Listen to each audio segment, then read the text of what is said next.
Guys, welcome back to my channel. I hope every single person is doing great. As you all know, today is Tuesday and the time duration is around 11 a.m. in the morning. And right now, I'm creating a session for you guys regarding the bank statement document, that is financial document जो आपका required रहता है. अगर आप देखा जाए तो इसमें एक आपका जो पॉइंट नंबर 9 रहता है, अगर आप स्टूडेंट वीज़ा वगैरह देखें या फिर वर्क वीज़ा वगैरह देखें तो फिर उसमें आपका एक बहुत फाइनेंशियल मीन आपके रिक्वायर्ड रहते हैं, जो आपकी प्रूफ ऑफ सॉल्वेंसी का आपका कॉलम रहता है वर्क परमिट के लिए. और अगर वर्क परमिट वाली नेशनल एम्प्लॉयमेंट की आप अपना चेकलिस्ट ओपन करते हैं तो उसमें proof of solvency 6.1 column mention करा है. और if I talk about student visa, then in student visa categorization अगर आप देखोगे तो 9 नंबर में आपका पूरा इन लोगों ने डिस्क्राइब करा है, जो 9.1, 9.2, 9.3, 9.4 और इसके अलावा जो आपका 9.4 कॉलम होता है वो स्कॉलरशिप का होता है. देन इसके बाद 9.4 के बाद एक आपका ऑप्शन आता है जिसमें क्या होता है, स्पॉन्सरशिप वाला होता है. अगर आपका कोई स्पॉन्सर है तो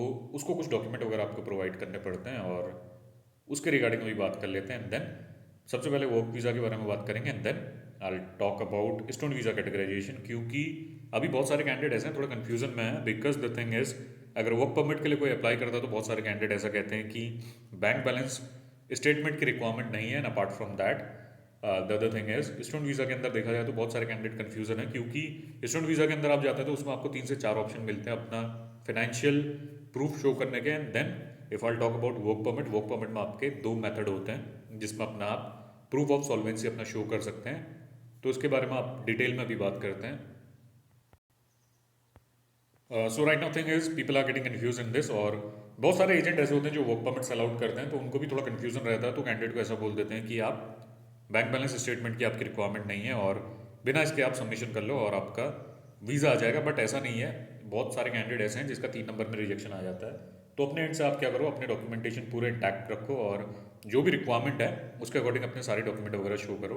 अभी मैं क्या करता हूँ, अभी आपको मैं शो कर देता हूँ क्या क्या डॉक्यूमेंट रिक्वायर्ड है. Starting from the work permit, अगर कोई नेशनल एम्प्लॉयमेंट डी कैटेगराइजेशन के लिए जा रहा है तो फिर उसमें ऐसा होता है, उसके बारे में एक बार बात कर लेते हैं. Then will talk about student visa categorization. Just give me a moment, there is some problem happening with the system. If I talk particularly about this work visa categorization, अगर आप चेकलिस्ट वगैरह देखते हैं, चेकलिस्ट दी वर्क की, और अभी recently update करी गई है 22 तारीख को अगर देखा जाए. अभी मैंने इसको डाउनलोड करा. बट थिंग इज, अगर इस प्रोसेस के रिगार्डिंग अगर बात करी जाए तो इसमें इन लोगों ने कुछ इन्फॉर्मेशन मेंशन करी है प्रोसेस के रिगार्डिंग. जैसे 6.1 वाला कॉलम है, अगर स्टूडेंट वीज़ा की आप चेकलिस्ट देखते हैं उसमें उन लोगों ने पूरा डिटेल में मेंशन करा. बट जो पुरानी वाली चेकलिस्ट थी उसमें उन लोगों ने मेंशन किया था कि पूरा 6.16 एक पॉइंट थे उसमें पूरा उन लोगों ने मेंशन करा था कि आपको बैंक बैलेंस स्टेटमेंट रिक्वायर्ड है. But right now thing is, वो उन लोगों ने हटा के 6.1 वाले कॉलम पर कर दिया और काइंड ऑफ मर्ज कर दिया, जिससे कैंडिडेट लोगों को कन्फ्यूजन होती है. और बहुत सारे एजेंट हैं उनको कॉलम नहीं मिल पाता, तो तभी लोग सोचते हैं कि बैंक बैलेंस स्टेटमेंट की रिक्वायरमेंट नहीं है. But that is not the case. Just give me a moment. So if I talk about the process, आपको क्या करना है इसमें, बैंक बैलेंस स्टेटमेंट शो करना है. अगर किसी ने भी वर्क परमिट के लिए अप्लाई किया तो अभी क्या करो, अगर आपने अभी तक मेंटेन नहीं करा है तो अभी करना स्टार्ट कर दो. जो मिनिमम रिक्वायरमेंट है 2 लाख रुपए तो आपको शो करने हैं. 2 से अप्रॉक्सीमेटली 3-3.5 लाख रुपए आप कितना शो कर सकते हैं. इसमें क्या है कि जो टाइम ड्यूरेशन है आपका 3 मंथ्स का होना चाहिए. और 3, जैसे अगर आज आप सबमिशन कर रहे हैं, जैसे अगर आप आज अकाउंट खोल रहे हैं और उसके बाद अपना बैलेंस मेंटेन कर रहे हैं तो आपको क्या करना है, 20 तारीख आज है, आज अपने अकाउंट में डिपॉजिट कर दो और कल से आप अपनी स्टेटमेंट दिखा सकते हो. 21 तारीख से अगले 3 महीने तक का शो कर सकते हैं. और उसमें आपका लार्ज डिपॉजिट नहीं होना चाहिए. डिपॉजिट आपका होना चाहिए अप्रॉक्सीमेटली 3-4 हज़ार के आप ट्रांजेक्शन करें तो दैट इज़ ऑल राइट. और उससे ऊपर आप जैसे 50,000 रुपये, 30,000, 40,000 इतने के ट्रांजेक्शन करते हैं तो आई think that is not worth at all. और उसमें थोड़ा प्रॉब्लम आता है और रिजेक्शन आ सकता है, क्योंकि उसमें बहुत ज़्यादा टू एंड फ्रो हो जाता है आपके उसमें. Just give me a moment.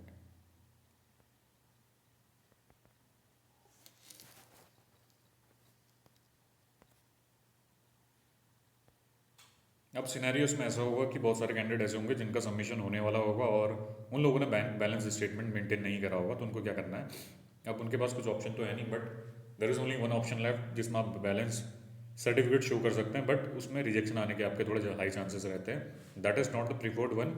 अगर आप पोलैंड का देखा जाए तो वो लोग कहते हैं कि लास्ट 3 मंथ का अपना बैंक बैलेंस स्टेटमेंट आप मेंटेन करो और बैंक आप कोई भी यूज़ कर सकते हैं. और उसमें क्या होता है, बैंक बैलेंस स्टेटमेंट आपको निकालनी पड़ती है। अगर आप नेट बैंकिंग कर रहे हैं तो आप लॉगिन करके निकाल सकते हैं, अदरवाइज़ अगर आप नेट बैंकिंग यूज़ नहीं करते हैं तो फिर आप जो नियर बाई ब्रांच है, कोई भी ब्रांच में चले जाओ, वो लोग आपका प्रिंट आउट निकाल के दे देते हैं और प्रिंटिंग चार्जेस आपसे लेते हैं 100-150 रुपये, और 3 महीने टाइम ड्यूरेशन के अंदर आपका अंदर अगर 3 मंथ्स का आपका स्टेटमेंट है वो आपको शो कर देंगे और उसका प्रिंट आउट निकाल के आपको प्रोवाइड कर देंगे। और उसमें एक स्टैंप वगैरह लगा लो, वहाँ पे उनका जो लेटर हेड होता है उसकी स्टैंप लगती है और वो साइन करके आपको प्रोवाइड कर देते हैं। अगर आप ऑनलाइन निकालते हैं तो ऑनलाइन में आपकी साइन की रिक्वायरमेंट नहीं होती, अपना आप एक साइन कर दो उसमें, अदरवाइज जो उसका जो प्रॉपर फॉर्मेट होता है वो करता है। और same goes for bank state certificate as well. अगर आप नेट बैंकिंग यूज़ करते हैं तो आप अपना अपने अकाउंट में पैसे डिपॉजिट करके बैलेंस सर्टिफिकेट निकाल सकते हैं। बट बहुत सारे बैंक ऐसे होते हैं जिसमें बैलेंस सर्टिफिकेट ऑनलाइन निकालने का ऑप्शन नहीं होता। उसमें क्या करना पड़ता है आपको, नियर बाई जो आपकी ब्रांच है वहाँ पे जाते हैं, वो लोग एक लेटर हेड में पूरा आपका फॉर्मेट बना के आपको शेयर करते हैं, जिसमें डिटेल्स आपकी रिक्वायर्ड मेंशन होती है प्रोसेस के, जैसे आपके अकाउंट के रिगार्डिंग सारा आप इतने टाइम से उस पर्टिकुलर डेट के रिगार्डिंग उसमें इंफॉर्मेशन शेयर होती है। जैसे आप आज 20 तारीख है, अगर अभी आप कुछ डिपॉजिट करते हैं तो फिर कल को आप, या फिर आज ही अगर 9 बजे के टाइम पे आप डिपॉजिट कर रहे हैं, देन दिन वाले टाइम पे अपना बैलेंस सर्टिफिकेट निकाल सकते हैं। सर्टिफिकेट बना के देते हैं जिसमें आपके अकाउंट का बैलेंस मेंशन करे रहता है, और जो बैंक बैलेंस सर्टिफिकेट होता है वो आपका एक ही मंथ तक का वैलिड रहता है।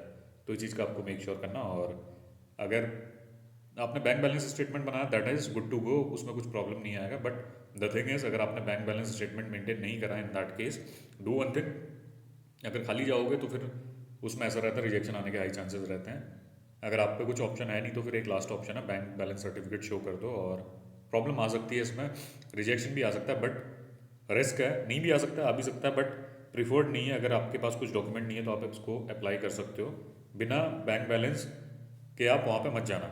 जो प्राइमरीली, जैसा मैं वीडियो में कह रहा हूँ, पहले आपका जो प्रीफर्ड है as per guideline, bank balance statement आपका रिक्वायर्ड है लास्ट 3 मंथ्स का। और अगर आपने मेंटेन नहीं करा है तो फिर आपके पास कुछ ऑप्शन है ही नहीं। और इस केस में आप क्या करना, बैंक बैलेंस सर्टिफिकेट अपना शो कर दो 2 से 3.5 लाख रुपए के बीच का, अदरवाइज कुछ भी शो नहीं करोगे तो फिर रिजेक्शन आना पक्का है, और बैंक बैलेंस सर्टिफिकेट में रिजेक्शन आ सकता है। And apart from that the other thing is, जो आपका क्या रहता है, स्पॉन्सर लेटर आपका प्रोवाइड रिक्वायरमेंट रहता है। अगर आपका कोई रिलेटिव पोलैंड की टेरिटरी में रहता है तो फिर अब वो स्पॉन्सर आपको करना चाहता है तो कर सकता है। उसमें क्या होता है, एक लेटर हेड में वो पूरा मेंशन करके देता है कि आपका कॉस्ट ऑफ लिविंग, ट्रैवल और जो आपका रिटर्न होगा उसका टिकट के लिए सारे प्राइसिंग वगैरह वो प्रोवाइड करके देगा। और पूरा मतलब जो आपका जितना भी खर्चा रहेगा उसमें पूरा उसका पूरा खर्चा की रिस्पॉन्सिबिलिटी वो लेता है। And then apart from that the other thing is, उसका क्या होगा, उसको या तो फिर 4 ऑप्शन रहते हैं। अपना बैंक क्रेडिट कार्ड की लिमिट शो कर सकता है बैंक में, अगर उसका पैसे हैं तो उसको शो कर सकता है। And then the other thing is, जो क्रेडिट कार्ड, दो चीज़ आपका ऐसा रहता है। देन अगर कहीं वर्क करता है तो अपनी सैलरी स्लिप वगैरह शो कर सकता है, वो एक एडिशनल डॉक्यूमेंट लगाना पड़ता है इसके साथ। And if I talk about the study visa categorisation, तो उसके बारे में बात कर लेते हैं। Here is the checklist for that. इन लोगों ने पूरा डिटेल में इसमें मेंशन करके दे रखा है। If I talk about 9 point, document confirming the sufficient means of financial means of proof, जिसके अंदर उन लोगों ने मेंशन करा है जो आपकी कॉस्ट ऑफ लिविंग रहता है उसके बारे में उन लोगों ने मेंशन करा है। जो 776 PLN पर मंथ रहता है आपका जो कॉस्ट ऑफ लिविंग है। एंड अपार्ट फ्रॉम दैट जो अकोमोडेशन है, अकोमोडेशन की रिक्वायरमेंट रहती है। जो अगर आप स्टूडेंट वीज़ा के लिए भी जाते हैं, अगर आपको कोई रिलेटिव वहाँ नहीं रहता, स्पॉन्सर आपको प्रोवाइड नहीं कर रहा है, दो ऑप्शन रहते हैं, या तो आपका स्पॉन्सर आपको प्रोवाइड कर सकता है, अगर कोई स्पॉन्सर नहीं है तो फिर आपको खुद ही करना पड़ता है। और उसमें कॉस्ट ऑफ अकोमोडेशन आता है, ट्रैवलिंग आता है आपका एक्सपेंस, और इसके अलावा जो आपका रिटर्न टिकट जो 2500 PLN है वो इंक्लूड होता है। अगर मैं प्रोसेस के बारे में बताऊं तो जो चार्जेस होते हैं, कितना आपको अपने अकाउंट में शो करना है, उसके रिगार्डिंग आपको मैं अभी इन्फॉर्मेशन प्रोवाइड कर देता हूँ। ट्रैवलर चेक है मेनली, अभी बहुत सारे कैंडिडेट इसको प्रिफर्ड मोड नहीं कहते और बहुत कम लोग ट्रैवलर चेक वाला ऑप्शन यूज़ करते हैं। Then the other is credit card, जो आपकी रिक्वायरमेंट होती है। क्रेडिट कार्ड में आपका शो करना पड़ता है limit if you from India. The amount is approx 5 से 7 लाख रुपए के बीच में आपको शो करना पड़ता है। और 5 लाख से ऊपर जितना करोगे उतना आपका बेनिफिशियल है, बट मिनिमम 5 लाख आपका क्रेडिट कार्ड की लिमिट होनी चाहिए। अब क्रेडिट कार्ड आप कैसे इशू करा सकते हैं उसके बारे में बात कर देता हूँ। And then the thing is, अगर आप अभी 12th पास हैं और आप कोई वर्किंग प्रोफेशनल नहीं है, या फिर आप ग्रेजुएशन के बाद कहीं जा रहे हैं और आपका इंडिया के अंदर सिविल स्कोर सही नहीं है, तो फिर आपको, मेरे को लगता है, क्रेडिट कार्ड नहीं मिल पाएगा। और क्रेडिट कार्ड मिलेगा भी तो बहुत कम लिमिट में आपको मिलता है। जो लिमिट है आपको 5 से 7 लाख रुपए की है, उसके लिए सैलरी लाखों में होनी चाहिए तभी आपको मिलता है। बट थिंग इज, कोई भी कैंडिडेट है उसको अपने सिविल के बेसिस पर नहीं मिल सकता है। जो इंडिया के अंदर, क्योंकि अगर आपको पता है अगर आपकी सैलरी 4-5 लाख रुपए तो तभी आप उसके बेसिस पे आपको उतनी लिमिट मिलती है। The thing is right now अगर आप इंडिया से हैं और आपका सिबिल भी सही नहीं है, फिर सिबिल स्टार्ट ही नहीं हुआ है, बहुत सिबिल है भी तो फिर अदर मीन्स होते हैं उसके बेसिस में आपकी लिमिट बनाते हैं। The thing is right now आप एक ऑप्शन है आपके पास, आप क्या करते हैं कि एफडी कराते हैं कोई भी बैंक में। 5 लाख रुपए के अगेंस्ट में आप फिक्स डिपॉजिट कराओगे तो 5-5.5 लाख रुपए जितना भी आपको, 5 लाख तो मिनिमम है, 5 लाख 50,000 6 लाख 7 लाख जितनी की एफडी आप कराओगे उसके बेसिस पे आपको क्या होगा, एक क्रेडिट कार्ड मिल जाता है उस अमाउंट का 5 से 6 लाख रुपए की लिमिट में। तो आप उसको ऑप्ट कर सकते हैं। Apart from that to be on a safer side 2 से 3 लाख रुपए का आप बैलेंस सर्टिफिकेट शो कर दो, बैंक बैलेंस स्टेटमेंट शो कर दो। That is not going to be an issue for you guys those who are applying for student visa. Bank balance statement अगर maintain कर सकते हो 2-3 लाख रुपए की 2-3 महीने की तो that is a great thing. Otherwise अगर बैलेंस सर्टिफिकेट भी आप शो करोगे तो that will work. The thing is to be on a safer side अगर आप इसको शो करते हैं, वैसे रिक्वायरमेंट तो आपकी खाली क्रेडिट कार्ड की रहती है, बट थिंग इज़ अगर आप इसमें अपना बैंक बैलेंस स्टेटमेंट भी लगा देते हैं तो एक एड ऑन हो जाता है और इस पॉइंट में आपका रिजेक्शन नहीं आता है। एंड अपार्ट फ्रॉम दैट जो दूसरा ऑप्शन आपके पास रहता है दैट इज़ अगर लोन वाला है, but that is not going to work for you guys.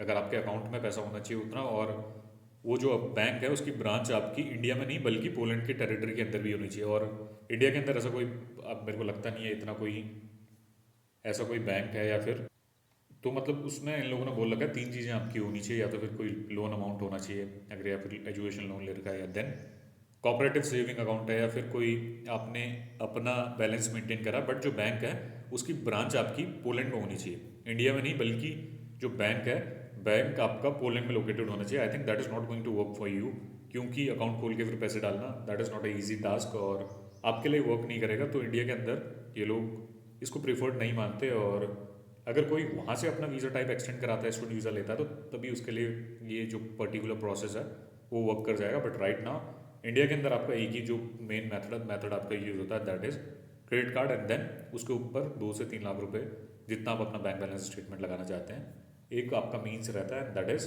That mainly works, और candidate are getting visa on the basis of that, उनका रिजेक्शन नहीं आता पॉइंट नंबर 9 में। एंड देन जो आपका एक अदर ऑप्शन है, या तो फिर आपको जो थर्ड ऑप्शन रहता है, अगर आपको स्कॉलरशिप मिली है और जिसमें आपका लिविंग एक्सपेंसेस या फिर स्टाइपेंड आपको मंथली आता है, अगर आपके पास वो है, in that case I think आपका जो बैंक बैलेंस स्टेटमेंट है वो रिक्वायर्ड नहीं रहता। अगर आपको स्कॉलरशिप मिल रही है और उसमें सारा कवरेज है तो उसमें आप क्या कर सकते हैं, 1 से 2 लाख रुपए का आप अपना बैंक बैलेंस स्टेटमेंट शो करना चाहते हैं तो कर सकते हैं, to be on a safer side that is add on, but that is not required. अगर नेशनल फॉरन आपको स्कॉलरशिप मिली, पीएचडी के लिए जो स्टूडेंट जाते हैं, बहुत सारे कैंडिडेट ऐसे होते हैं उनको स्कॉलरशिप मिली रहती है और स्टाइपेंड अच्छा मिलता है जिसमें उनका लिविंग एक्सपेंसेस वगैरह सारा उसके अंदर इंक्लूडेड रहता है। तो उस केस में they can show that particular document. Apart from that the other thing is अगर आप 1-2 लाख रुपए शो करोगे तो एड ऑन हो जाएगा, बट रिक्वायर्ड नहीं है। अगर आपको स्कॉलरशिप मिलती है तो आप उसको शो कर सकते हैं। देन इसके अलावा the other thing is sponsorship letter, अगर आपको कोई स्पॉन्सर कर रहा है तो फिर उसका इंटायरली डिफरेंट प्रोसेस रहता है। उसमें आपको क्या करना है, अपना जो स्पॉन्सर है, स्पॉन्सर आपको एक पूरा लेटर हेड में पूरा इन्फॉर्मेशन मेंशन करके देता है, और वो नोटरी में जो वहाँ का कोर्ट रहता है, कोर्ट से पूरा उसको एफिडेविट बनता है इसका, जिसमें पूरा मेंशन करके देता है कि जो भी कैंडिडेट आ रहा है उसकी सारी रिस्पॉन्सिबिलिटी वो लेगा, और जो भी उसके एक्सपेंसेस हैं, ट्रैवल, लिविंग और अकोमोडेशन, सारे वो कवर करता है। And then other thing is उसको अपना अगर कहीं वर्क करता है तो उसको एम्प्लॉयमेंट सर्टिफिकेट शो करना पड़ता है। अदरवाइज अदर थिंग है जैसे अपना क्रेडिट कार्ड की लिमिट शो कर सकता है, बैंक अकाउंट में उसका सेविंग अकाउंट है तो उसको शो कर सकता है। तो ये सारे 3 ऑप्शन रहते हैं उसके पास, और कोई स्पॉन्सर है तो आपको वो स्पॉन्सरशिप प्रोवाइड कर सकता है। उस केस में फिर अदर डॉक्यूमेंट आपको रिक्वायर्ड नहीं रहते। Sponsor will take care of the entire process. और जो आपका 9.4 वाला कॉलम था जिसमें मैंने आपको स्कॉलरशिप वाली बात करी थी, अगर आपको स्कॉलरशिप भी मिलती है, to be on a safer side 1 से 2 लाख रुपए का आप अपना शो कर दो, जिसमें आपको जाने के सारा एक्सपेंस उसमें कवर हो जाता है। 2 लाख रुपए तक का शो करोगे तो बेनिफिशियल है। स्कॉलरशिप मिली तो स्कॉलरशिप वाला अपना कागज भी शो करो, और 1-2 लाख रुपए का स्टेटमेंट या फिर सर्टिफिकेट आप शो कर सकते हैं, to be on a safer side उसको आप शो कर सकते हैं। So that's all for now. I think I cleared every single thing in this topic, or if you have any question regarding the process, you can ask me. Thank you guys. Have a nice day.